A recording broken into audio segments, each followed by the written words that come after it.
सबसे पहले आप धाम पहुंचते हैं। आप जब भी जिस भी प्रकार का टोकन प्राप्त करते हैं यहाँ से अंकित पर्चा प्राप्त करते हैं, तो उस पर्चे में स्पष्ट 5 बिंदुओं को केंद्रित कर दिया गया है।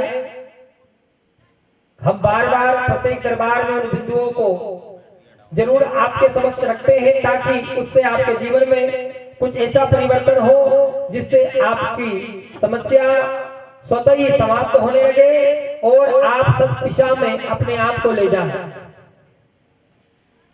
इस संसार में आप लोग बैठ जाइए, हाँ आप बैठ जाइए वहीं पर। इस संसार में कोई भी जीव जंतु मनुष्य या वन्य प्राणी प्रजाति नहीं है जिसे किसी प्रकार का कोई संकट ना हो, कोई समस्या ना हो।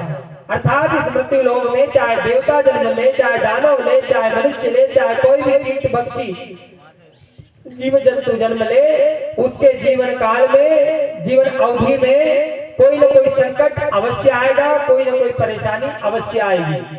लेकिन इस पूरे ब्रह्मांड में कोई ऐसी समस्या नहीं है जिसका समाधान ना हो। आवश्यकता होती है हमें सत मार्ग की, सत दिशा की और पथ पर चलने की। जिस प्रकार हम सत और पथ पर अपने आप को ले जाने लगते हैं, हमारी अमुक समस्याएं स्वतः ही समाप्त होने लगती हैं। साथ ही उसमें द्वितीय स्थान पर यह भी बिंदु अंकित किया गया है कि जो भी मनुष्य अगर अपने घर से सम्मान प्राप्त कर ले, अपने परिजनों से सम्मान प्राप्त कर ले, वही संसार के किसी भी कोने पर चला जाए वह आसानी से सम्मान प्राप्त कर लेगा। लेकिन अगर वह मनुष्य अपने ही परिजन, अपने माता पिता, अपने परिवार, अपने समाज से सम्मान प्राप्त नहीं कर पाता है, वह चाहे जिस भी संसार में चला जाए, जिस भी क्षेत्र में चले जाए, उसे सम्मान प्राप्त नहीं होता है। इसलिए अगर आप चाहते हैं कि आप जहां भी पहुंचे, जिस भी क्षेत्र में आप जाएं, आपको सम्मान प्राप्त हो, तो सबसे पहले अपने घर, अपने परिवार, अपने परिजन, अपने समाज से सम्मान प्राप्त करें। साथ ही चलिए तालियां बजनी चाहिए, कुछ तो समझ में आ रहा है।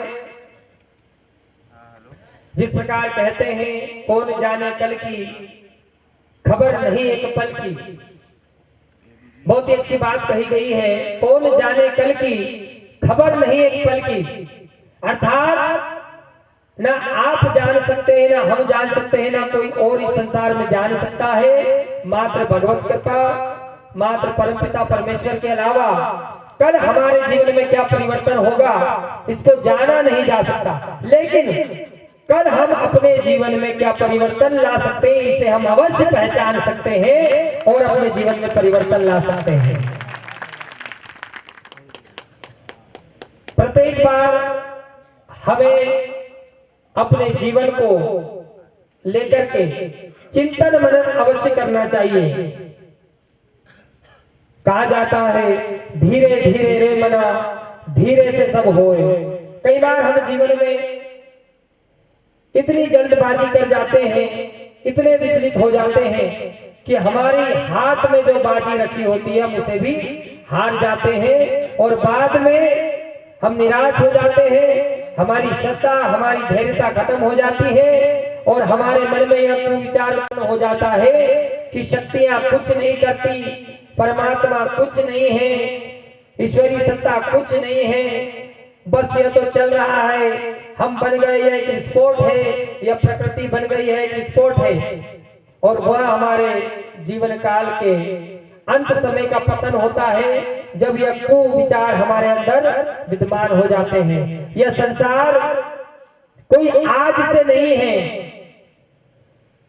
आज के समय में जाति पाति धर्म पंथ अलग अलग बनाए गए हैं, लेकिन यह संसार युगों युगों से चला आ रहा है। यह प्रकृति युगों युगों से चली आ रही है और इसे चलाने वाला परमात्मा भी युगों युगों से चला आ रहा है और युगों युगों तक चलता रहेगा। फिर हम हो चाहे ना हो, मानना ईश्वरी सत्ता को या ना मानना यह आपकी अपनी विचारधारा है। लेकिन किसी एक पंथ के यह कह देने से, किसी एक व्यक्ति के यह कह देने से कि शक्तियां नहीं होती है या कृपा नहीं होती है, तो वह सज्जन कोई और नहीं, वह सज्जन स्वयं एक पतन का भागी है, क्योंकि वह स्वयं अपने जीवन को नहीं समझ सका।